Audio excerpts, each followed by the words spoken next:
Hello guys, finally naabot na gid ang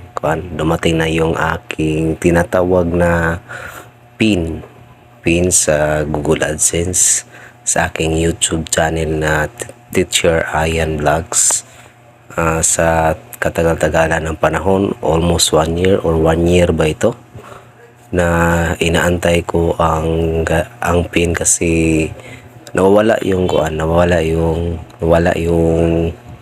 ads ko sa aking mga content,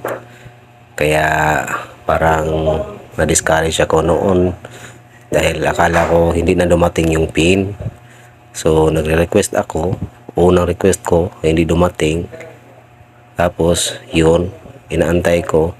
nagre-request naman ako, nagsisend naman ako ng pin request, pin ayun, pangalawa hindi pa rin dumating, kaya pinapuntahan